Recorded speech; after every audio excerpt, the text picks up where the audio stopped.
भाई बुद्ध ने जीवन और मृत्यु के बारे में क्या बोला? और किसी ने पूछा है तो उन्होंने कहा भाई कि जीवन में दुख है और दुख का कारण है तृष्णा, डिजायर। और क्योंकि पहले ये अंडरस्टैंडिंग आपके अंदर होनी चाहिए, तब आप आगे बढ़ सकते हो कि भाई जो दुख है मेरे जीवन में उसका कारण है तृष्णा। और इस दुख का अंत हो सकता है और इसका रास्ता है शुद्धिकरण का रास्ता, ध्यान का रास्ता।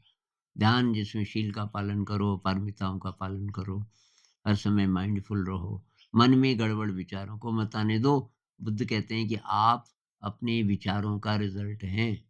आप जैसे इस समय हैं, इसका कारण है वो सारे विचार जो आप सोचते रहे पिछले जन्मों में।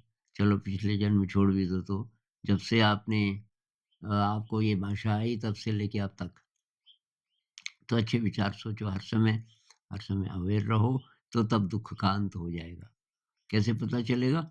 तो पहले आपका राग और द्वेष खत्म होगा। राग किसी चीज़ से अटैचमेंट नहीं, किसी चीज़ से नफ़रत नहीं।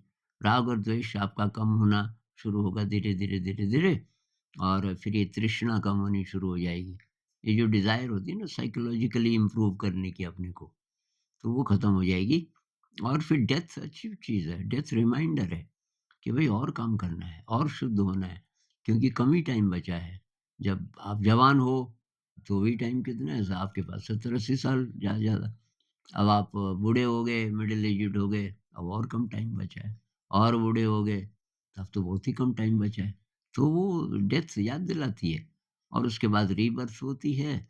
रीबर्थ तब तक होती रहेगी जब तक आप पूरे शुद्ध नहीं हो जाते। तो मुख्य-मुख्य यही है। नमस्कार।